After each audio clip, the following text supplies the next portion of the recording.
Hello students, welcome to our revision class. आज हम पढ़ने वाले हैं क्लास 10th के बायो का फर्स्ट चैप्टर लाइफ प्रोसेस के बारे में, जो कि अपने आप में एक बहुत ही बड़ा चैप्टर है, लेकिन इसको हम बहुत ही इजी एंड सटीक तरीके से पढ़ेंगे। तो अगर आप चैनल पर नए हैं तो चैनल को सब्सक्राइब कर ले और बेल आइकन को दबा ले और अपने फ्रेंड्स तक शेयर करें ताकि उनको भी इस बारे में पता चले और अच्छे से उनकी भी पढ़ाई हो। चलिए बिना कुछ डिले के स्टार्ट करते हैं अपनी वीडियो को।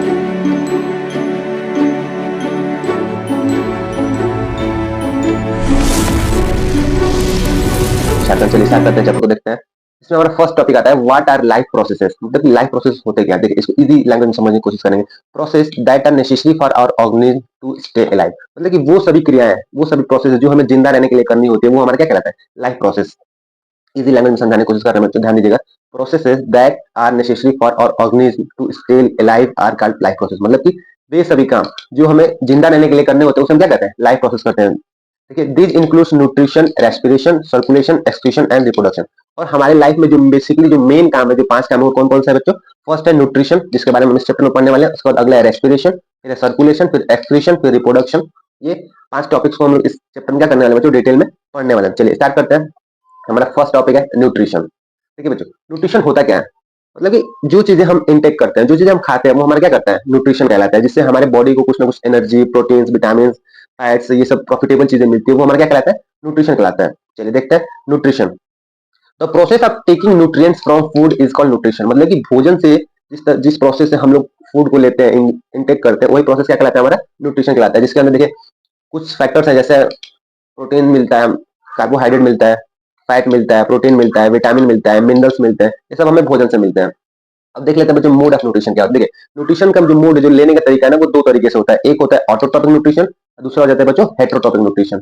ऑटोट्रॉपिक न्यूट्रिशन और हेटेरोट्रॉपिक न्यूट्रिशन आगे हम लोग डिटेल में पढ़ने वाले हैं। अभी देख लेते हैं हेटेरोट्रॉपिक न्यूट्रिशन के कुछ सब टाइटल्स हैं, जिसका नाम है, पहला है सैप्रोफाइट्स, उसके बाद अगला है पैरासाइट्स और है होलोजोइड। इसको भी हम आगे कवर करने वाले हैं। चलिए आगे चलते हैं। ये न्यूट्रिशन थे जिसके 5 फैक्टर हम लोगों ने देखा, carbohydrate, fats, protein, vitamin and minerals, और मोड ऑफ न्यूट्रिशन हम लोगों ने समझ लिया। चलिए आगे चलते हैं चैप्टर में। फर्स्ट हमारा आ जाता है बच्चों ऑटोट्रॉपिक न्यूट्रिशन। इजी समझते हैं।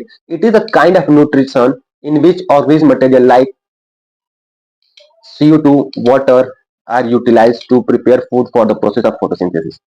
मतलब देखिए ये वो न्यूट्रिशन है जो कि इनऑर्गेनिक हो। इनऑर्गेनिक होने का मतलब है कि जैसे कि कार्बन डाइऑक्साइड, वाटर का यूज करके हम लोग क्या करें, फूड बना लें। जैसे प्लांट्स जो होते हैं वो क्या करते हैं, सेल्फ फूड बनाते हैं, अपना भोजन अपने आप तैयार करते हैं। तो कोई भी अपना भोजन अपने आप तैयार करता है तो उसको कहते हैं हम लोग ऑटोट्रॉपिक न्यूट्रिशन। समझ आ रहा है बच्चों। जैसे देख लेते हैं, जैसे ग्रीन प्लांट्स हो गए। ग्रीन प्लांट्स, तो ग्रीन प्लांट्स अपना फूड कैसे बनाते हैं, फोटोसिंथेसिस करके। आई नो हम सभी जानते हैं कि फोटोसिंथेसिस करके बनाते हैं। जैसे देखिए उसमें क्या होता है, फोटोसिंथेसिस कार्बन डाइऑक्साइड और वाटर आपस में मिल रिएक्शन करते हैं सनलाइट के प्रेजेंस में, और बनाते हैं शुगर और ऑक्सीजन। इसी ये इक्वेशन है, किसका इक्वेशन है बच्चों, फोटोसिंथेसिस का। ठीक है, ये एग्जाम में इक्वेशन इंपॉर्टेंट है तो इसको ध्यान में रखेंगे।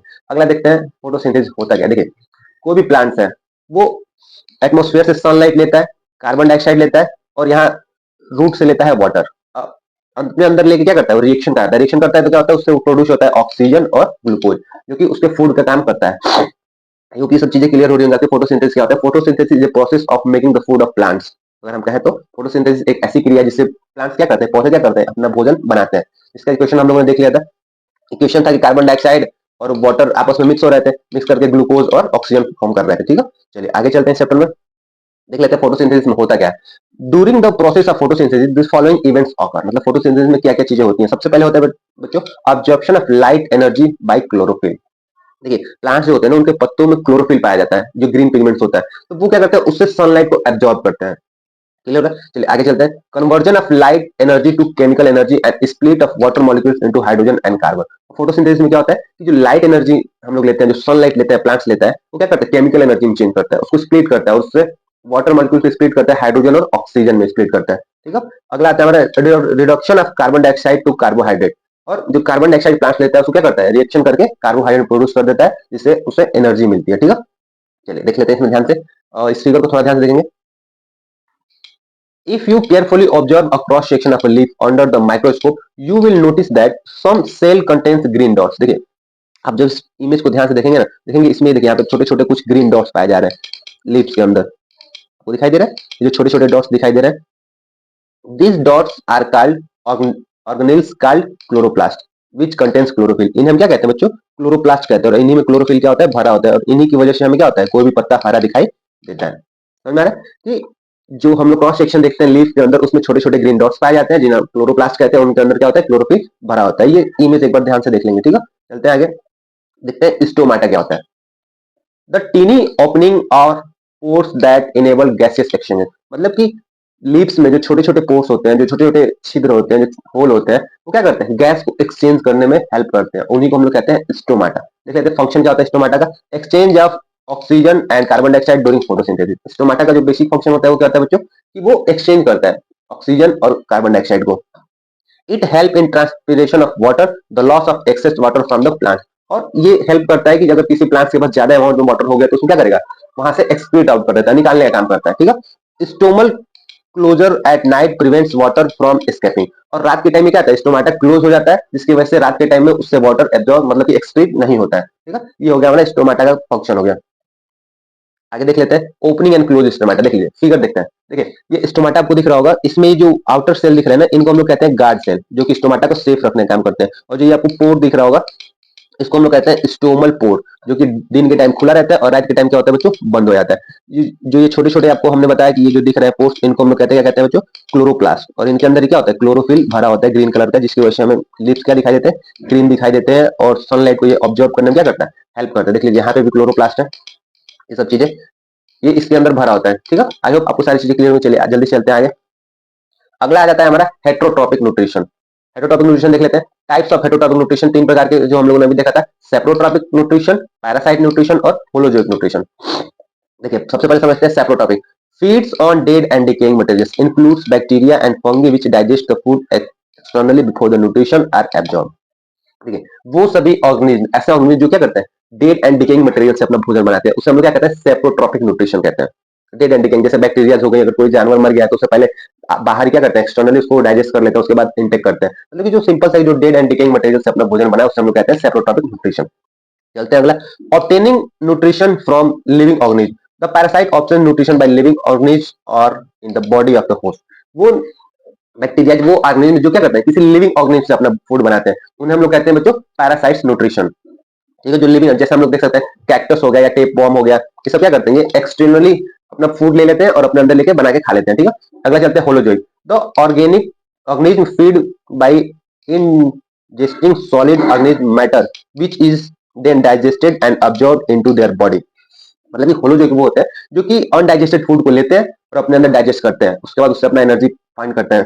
तो जैसे जिसमें हम लोग देख लेते हैं ह्यूमन बींग हो गया और एनिमल्स हो गया, जो कि होलोजोइक में। होलोजोइक बच्चों क्या होता है, ये सिंपल सा है। होलोजोइक वो होता है जो कि क्या करे, फूड को बाहर से ले अपने अंदर, अपने स्टोमच में क्या करे, उसको डाइजेस्ट करे, तो उससे हम लोग कहते हैं holozoic.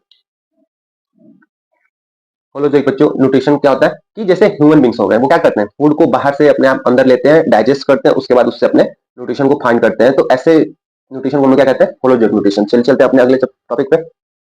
How do organism obtain their nutrition, मतलब कि कोई भी ऑर्गेनिज्म है तो वो किस तरीके से अपना भोजन फाइंड करेगा। देख लेते हैं, सबसे पहले हमें दिखाया जाएगा यूनिसेलुलर या सिंगल सेलुलर ऑर्गेनिज्म के बारे में। यूनिसेलुलर को क्या कहते हैं बच्चों, सिंगल सेलुलर ऑर्गेनिज्म कहते हैं। देख लेते हैं, food is taken up through entire surface, example amoeba and paramecium. अब जो यूनिसेलुलर ऑर्गेनिज्म है वो कैसे अपना भोजन लेते हैं, तो क्या करते हैं, अपने पूरे बॉडी का यूज करके लेते हैं। जैसे अभी हम लोग को आगे अमीबा के बारे में दिखाया जाएगा, आप यहाँ देख सकते हैं। देखिए अमीबा क्या करता है कि ये देखिए, ये अमीबा है, इसको यहाँ पे इसको फूड दिखा, तो क्या करेगा, पहले अपना शेप चेंज करेगा। देखिए यू शेप में शेप को चेंज कर लिया, अपने फूड को अपने अंदर ले लिया, और धीरे धीरे अपने ये माउथ को क्या करेगा, वोकल को क्लोज कर देगा, फूड जो उसके अंदर चला जाएगा, उसके बाद फूड को यहाँ पे डाइजेस्ट करके अपने पूरे बॉडी में क्या कर लेगा, स्प्रेड आउट कर देगा। समझ सकते हैं किस तरीके से एक अपना शेप चेंज करते हुए ऐसे ऐसे करके पूरा उसको अपने अंदर क्लोज कर लेगा। लेकिन जिसके अंदर कुछ स्टेप्स आते हैं, जैसे अमीबा सबसे पहले क्या करता है कि सूडोपोइड एक्सटेंशन ऑफ सेल मेम्ब्रेन, अपने सेल मेम्ब्रेन को क्या करता है, बढ़ा देता है, उसके बाद फूड को कैप्चर कर लेता है। फिर वो क्या करता है, फूड को बच्चों कैप्चर कर लेता है, उसके बाद टेक इन फूड वैकल, उसके बाद फूड को क्या करता है, अपने वैकल के अंदर ले लेता है। उसके बाद digestion of food in food vacuole, उसके बाद धीरे धीरे अपने मुंह को ऐसे क्लोज कर देगा, माउथ को, उसके बाद उसको अंदर डाइजेस्ट कर लेगा, उसके बाद अनडाइजेस्टेड फूड को एक्सक्रीट आउट कर देता है, डाइजेस्टेड फूड को अपने अंदर रख लेता है, और उसके बाद क्या करता है, move to surface of cell and is through out. मतलब जो काम की चीजें रहती है वो अपने पूरे सेल बॉडी में डिस्ट्रीब्यूट कर देता है, जो वेस्ट ऑफ मटेरियल होता है उसको क्या करता है, निकाल देता है। तो सिंगल सेलुलर ऑर्गेनिज्म जो होते हैं ना, वो इस तरीके से अपना क्या करते हैं, फूड फाइंड करते हैं। आगे चलते हैं, अब आते हैं ह्यूमन बींग्स पे क्या होता है, न्यूट्रिशन इन ह्यूमन बींग्स। देख लेते हैं। देखिए ह्यूमन बींग्स क्या करते हैं, सबसे पहले फूड को अपने माउथ में लेते हैं, ओसोफेगस से होते हुए फूड कहाँ पहुंचता है, स्टोमाटा में। आप देख सकते हैं यहाँ माउथ से, ये ओसोफेगस से होते हुए फूड कहाँ पहुंचता है बच्चों, हमारे स्टोमच में पहुंचता है। उसके बाद वहां पे उसके साथ कुछ डाइजेशन होती है, उसके बाद वो पहुंचता है स्मॉल इंटेस्टाइन में, यहाँ पे इसके साथ कुछ डाइजेशन होगा, उसके बाद यहाँ से पहुंचेगा स्मॉल इंटेस्टाइन में। स्मॉल इंटेस्टाइन में ऐसे ऐसे घूमता रहेगा, उसके बाद इसमें जो डाइजेशन होगा वो होता रहेगा, उसके बाद लीवर पैनक्रियाज के कुछ वर्क्स हो जाते हैं, फिर वो चला जाता है लार्ज इंटेस्टाइन में, फिर डाइजेशन होने के बाद वो कहाँ पहुंचता है, लार्ज इंटेस्टाइन में, और यहाँ से फिर वो क्या करता है, बाहर की तरफ एक्सक्रीट आउट हो जाता है। तो ये ह्यूमन बींग से कुछ फंक्शन है जिससे ह्यूमन बींग्स अपना क्या करते हैं, भोजन फूड को डाइजेस्ट करते हैं। चलते हैं अपने अगले टॉपिक पे, रेस्पिरेशन। और अगला टॉपिक है बच्चों रेस्पिरेशन। रेस्पिरेशन का मतलब होता है कि सांस लेना, हम लोग अपने फेफड़ों से सांस लेते हैं, लंग्स से, उसके बारे में स्टडी करते हैं। चलिए स्टार्ट करते हैं। Respiration, the process of releasing energy from food is called respiration. मतलब कि वो प्रोसेस जिससे हम लोग क्या करें, अपने फूड से एनर्जी को गेन करें, उसे हम लोग क्या कहते हैं, रेस्पिरेशन करते हैं। रेस्पिरेशन भी दो प्रकार के होते हैं बच्चों, पहला हो जाता है एरोबिक रेस्पिरेशन और दूसरा होता है एनारोबिक रेस्पिरेशन। एरोबिक रेस्पिरेशन क्या होता है कि it is the process of producing energy in the presence of oxygen. मतलब कि अगर हम फूड से ऑक्सीजन के प्रेजेंस में अगर एनर्जी ले रहे हैं उससे हम लोग कहेंगे एरोबिक रेस्पिरेशन। और एनारोबिक क्या हो जाता है, it is the process of producing energy in the absence of oxygen. मतलब कि अगर हम ऑक्सीजन के ऑब्सेंस में अगर एनर्जी को फाइंड कर रहे हैं तो उसे हम लोग क्या करते हैं, एनारोबिक करते हैं। इसको और डिटेल में आगे पढ़ते हैं, चलिए देख लेते हैं। देखिए होता क्या कि जैसे हमने ग्लूकोज लिया, ग्लूकोज गया अंदर, क्लोरोप्लास्ट प्लांट्स की बात कर रहे हैं, तो ये यहाँ से देखिए ऑब्सेंस ऑफ ऑक्सीजन, अगर ऑब्सेंस ऑफ ऑक्सीजन में इसका अगर डाइजेशन होता है तो क्या होगा, इथेनॉल फॉर्म होगा, कार्बन डाइऑक्साइड निकलेगा और एनर्जी निकलेगा। बस हमें देखिए एनर्जी निकल रहा है यहाँ पे, जिसकी हम बात कर रहे हैं, रेस्पिरेशन से होता है एनर्जी मिलता है, एनर्जी निकलेगा। और अगर इसी का लैक ऑफ ऑक्सीजन में मतलब अगर रिएक्शन हो, मतलब कि थोड़ा कम ऑक्सीजन हो, तो बनता क्या है, लैक्टिक एसिड बनता है और एनर्जी बनता है। ठीक है, क्लियर है, जैसे कि जो ह्यूमन बींग्स में होता है लैक्टिक एसिड और एनर्जी बनता है। और अगर इन प्रेजेंस ऑफ ऑक्सीजन हो जाए तो बने carbon dioxide, water and energy, जो कि होता है माइटोकॉन्ड्रिया में, जो कि हम कहते हैं इसे power house of our cell. तो ये होता है रेस्पिरेशन। रेस्पिरेशन का मतलब क्या होता है बच्चों, कि फूड से हमें एनर्जी गेन करना है, उसको रिएक्शन होगा, उसके बाद उससे हमें क्या मिलेगा, at the end result energy मिलेगा। देखिए यहाँ पे सब जगह एनर्जी मिल रहा है, हर जगह एनर्जी मिल रहा है, इसे हम लोग कहते हैं रेस्पिरेशन। आई होप आपको समझ में आ गया होगा। ये चीजें ध्यान देने वाली है कि ऑब्सेंस ऑफ ऑक्सीजन रहेगा तो क्या होगा, यहाँ पे ये चीजें ध्यान देने वाली कि अगर ऑप्शन ऑफ ऑक्सीजन होगा तो क्या होगा, इथेनॉल और कार्बन डाइऑक्साइड बनेगा। लैक ऑफ ऑक्सीजन होगा तो क्या बनेगा, लैक्टिक एसिड। और प्रेजेंस ऑफ ऑक्सीजन होगा तो क्या बनेगा बच्चों, कार्बन डाइऑक्साइड एंड वाटर बनेगा। आई होप आपको सब चीजें क्लियर हो गई होंगी। बहुत ईजी है, ये जो तस्वीर आपके इमेज पे दिख रही है पिक्चर, इसको ध्यान से देख लेंगे, इंपॉर्टेंट है। चलिए आगे चलते हैं, अब देख लेते हैं रेस्पिरेशन इन प्लांट्स। प्लांट्स कैसे रेस्पिरेशन करते हैं। देखिए होता क्या है कि प्लांट्स ऑक्सीजन लेता है, ग्लूकोज को ब्रेक करता है और कार्बन डाइऑक्साइड को रिलीज कर देता है। क्या करता है बच्चों, प्लांट्स ऑक्सीजन लेता है, ग्लूकोज में फॉर्म करता है और कार्बन डाइऑक्साइड को रिलीज कर देता है ATP at atmospheric pressure. Plants इस तरीके से अपना रेस्पिरेशन करते हैं। अगला चलता है रेस्पिरेशन इन ह्यूमन बींग्स। देखिए ह्यूमन बींग्स क्या होता है कि अपने नसल पैसेज मतलब नोज से ऑक्सीजन को लेता है और ये ऑक्सीजन सीधे पहुंचता है इसके फेफड़ों तक, लंग्स तक, और वहां से उसका जो होता है प्रोसेस होता है, फिर वहां से वो निकलता है और हमें एनर्जी मिलती है। ठीक है, चलते हैं अगला, ट्रांसपोर्टेशन। ट्रांसपोर्टेशन का मतलब होता है बच्चों कि एक जगह से दूसरी जगह किसी चीज को भेजना। ब्लड या ऑक्सीजन या एनीथिंग, फूड, एनर्जी किस तरीके से बॉडी ट्रांसफर करते हैं एक जगह से दूसरी जगह, वो देख लेते हैं। पहले देख लेते हैं transportation in human being. Chapter थोड़ा बड़ा है, ध्यान से देखेंगे समझ में आ जाएगा, इजी लैंग्वेज में समझाने की कोशिश कर रहे हैं बच्चों, तो एकदम बने रहेगा, छोड़ के नहीं जाना, बीच में छोड़ के जाएंगे तो आपका लॉस हो जाएगा। ठीक है, तो ट्रांसपोर्टेशन इन ह्यूमन बींग्स देख लेते हैं। ब्लड वेसल्स, सबसे पहले होते हैं आर्टरीज। आर्टरीज क्या होती है बच्चों, arteries are the vessels which carry blood away from the heart to various organ of the body. मतलब आर्टरीज क्या होता है बच्चों, कि जो कि क्या करते हैं, हमारे हार्ट से ब्लड को क्या करता है, पूरे बॉडी में डिस्ट्रीब्यूट करता है, उसको हम क्या कहते हैं, आर्टरीज कहते हैं। Veins, veins are the vessels which carry blood toward the heart from the various organ of the body. और वेन्स क्या होता है, जो वेरियस पार्ट मतलब अलग अलग बॉडी पार्ट से ब्लड को लाके हार्ट को देता है, उसे हम लोग कहते हैं वेन। और वेन आर्टरी क्या करता है कि हार्ट से ले जाकर अलग अलग बॉडी में देता है, दोनों का जस्ट अपोजिट है। यहाँ देखेंगे वेन्स क्या करता है, ब्लड कैरी करता है मतलब लाता है, आर्टरी क्या करता है, ब्लड को डिस्ट्रीब्यूट करता है, अलग अलग जगहों पे भेजता है। चलते हैं आगे, कैपिलरी देख लेते हैं। Capillary are the tiny blood vessels connecting arteries to vein. Capillary एक कनेक्शन वाला काम करता है, जो क्या करता है, आर्टरी और वेन्स को आपस में जोड़ देता है। ये छोटे छोटे टर्म है, आपको पता होना चाहिए। ठीक है, चलिए आगे चलते हैं। ये ब्लड का हो गया, इमेज आप ध्यान से देख लेंगे, ब्लड, ब्लड का, हार्ट का। चलिए आगे चलते हैं, ब्लड प्लेटलेट्स देख लेते हैं। ब्लड प्लेटलेट्स क्या होते हैं, it help in blood clotting during the injury. Blood platelets क्या करते हैं बच्चों की, अगर बाइक में कहीं हमारा खेलते कूदते या कहीं जाते हाथ कट गया या कुछ भी कट गया, तो वो हम देखते हैं कि थोड़ी देर में क्या होता है, ब्लड रुक जाता है। कैसे रुकता है, क्लॉटिंग से। क्लॉटिंग का काम कौन करता है, ब्लड प्लेटलेट्स। मतलब हमारे बॉडी में जितने ज्यादा ब्लड प्लेटलेट्स रहेंगे, हमारा ब्लड उतना कम क्या होगा, फ्लो होगा, उसको रोक लेगा। ठीक है, अगला चलता है, प्लाज्मा देख लेते हैं। It is a yellow color fluid which contain 90% water 10% organic substance। Plasma क्या होता है बच्चों, ये येलो कलर का फ्लूइड होता है जो कि 90% वाटर होता है और 10% ऑर्गेनिक सब्सटेंस उसमें होता है, उसी को हम क्या कहते हैं, प्लाज्मा। अगला आता है lymph. It is a yellow fluid which escape from the blood capillaries into the intercellular space। it contains less protein than blood। Lymph क्या होता है बच्चों, ये भी एक येलोइश फ्लूइड होता है जो क्या करता है, कैपिलरीज में सेंड करते हैं ब्लड को, escape from the blood capillaries into the internal, मतलब कि उसमें सेंड करता है। इट कंटेन्स लेस प्रोटीन, जिसमें प्रोटीन की अमाउंट क्या होती है, बहुत ज्यादा कम होती है। Its flow from tissue to the heart which help in transportation and destroying germs. ये क्या करता है, ये टिश्यू से हार्ट में फ्लो होता है, जिस क्या करता है कि जैसे कोई वर्म, बैक्टीरिया है या कोई जर्म्स है जो हमारे लिए हानिकारक है, तो उसको क्या करता है, ये किल कर देता है। Lymphs carry digested and absorb fat from intestine and drain excess. Lymphs क्या करता है कि डाइजेशन को एब्जॉर्ब करता है, जैसे कुछ हमने इंटेस्टाइन में जो एनर्जेटिक चीजें या कुछ अच्छी चीजें मिलती है तो उसको एब्जॉर्ब कर लेते हैं, जो हमारे बॉडी के लिए क्या हो, प्रॉफिटेबल हो।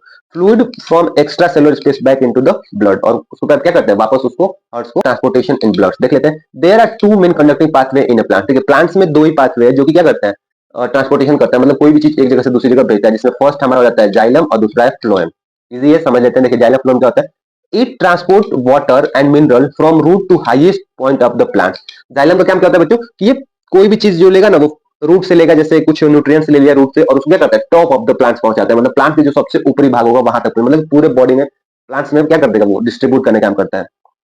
इट ओनली ट्रांसपोर्ट अपवर्ड, इसका काम क्या होता है बच्चों, ये सिर्फ और सिर्फ क्या करता है, अपवर्ड ट्रांसपोर्टेशन करता है, ध्यान रखेंगे। It works on the principle of transpiration, और ये किस प्रिंसिपल पर काम करता है, ट्रांसपिरेशन। ट्रांसपिरेशन का मतलब क्या होता है कि धीरे धीरे ऊपर की तरफ भेजना, ठीक है।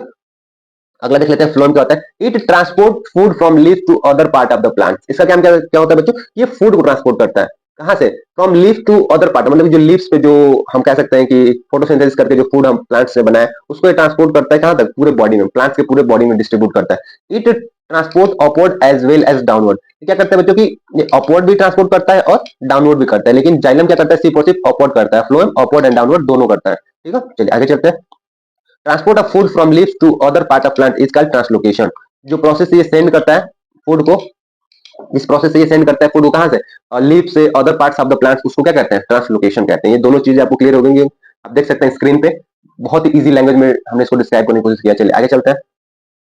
ये देख लीजिए, ये प्लांट्स होता है, ये क्या करता है, यहाँ से जाइलम जो होता है, यहाँ से एक मिनट, हाँ, यहाँ से जाइलम क्या करता है, वाटर को ट्रांसपोर्ट करता है ऊपर की तरफ, यहाँ से जाइलम ऊपर की तरफ करता है, और फ्लोएम क्या करता है, जो लिप्स से क्या करता है, पूरे अदर पार्ट ऑफ बॉडी में ट्रांसपोर्ट करते हैं, ये इधर से, ठीक है।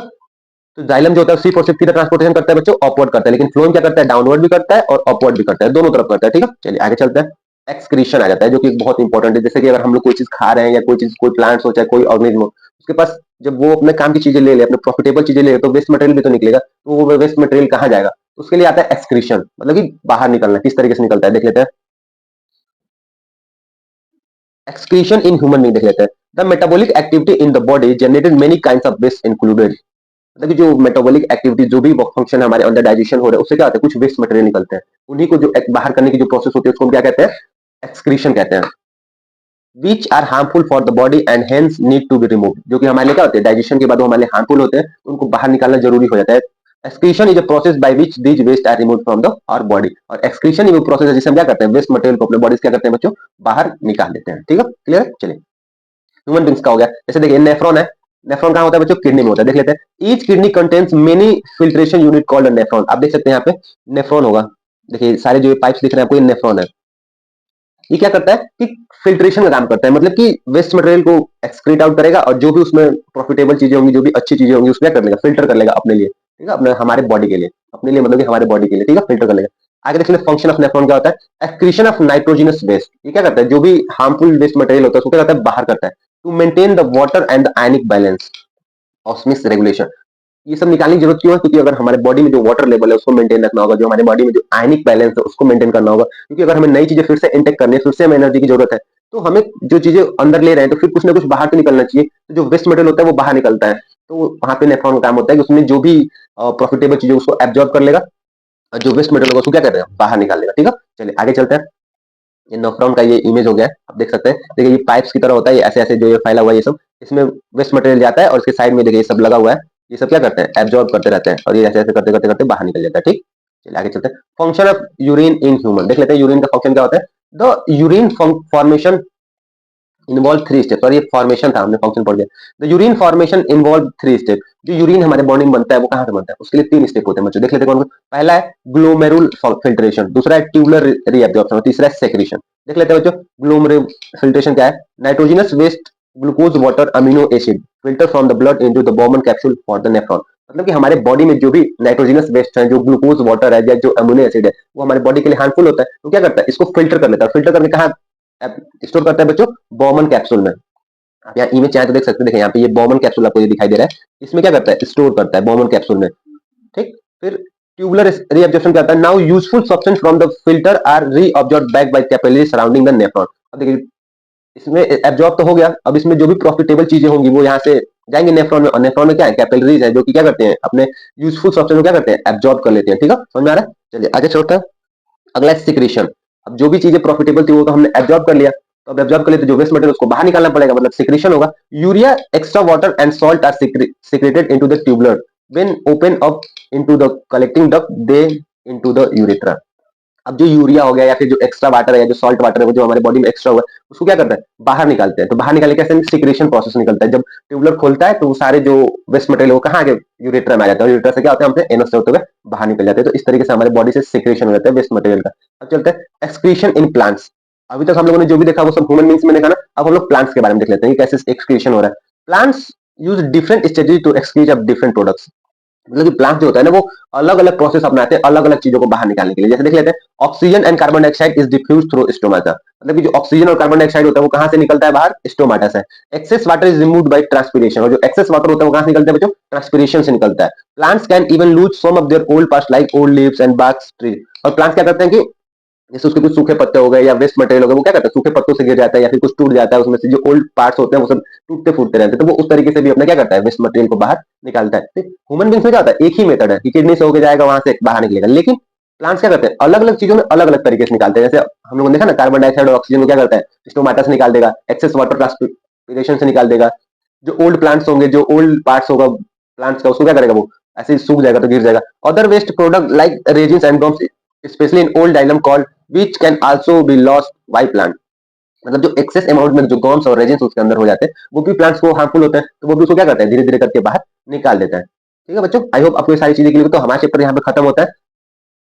तो अगर आप चैनल पे बच्चों नए नए आए हैं और आपको अगर वीडियो अच्छी लगी हो, अगर इस वीडियो से आपको थोड़ी भी कुछ प्रॉफिटेबल चीजें मिली हो जिससे आपको ये लगता है कि एग्जाम में आपके लिए अच्छा हो सकता है, या फिर ये पीडीएफ आपको अच्छा लगा हो, तो चैनल को सब्सक्राइब कर लेंगे, अपने फ्रेंड्स तक शेयर कर लेंगे और बेल आइकन को दबा लेंगे, ताकि जो भी नोटिफिकेशन होगा वो सबसे पहले आप तक पहुंचेगा और आप चीजों को सीख लेंगे। ये चीजें बोर्ड के एग्जाम के लिए बहुत ज्यादा इंपॉर्टेंट है, इसलिए हमने आपको बताया। ठीक है, मिलते हैं अगले वीडियो में अगले रिविजन क्लास में।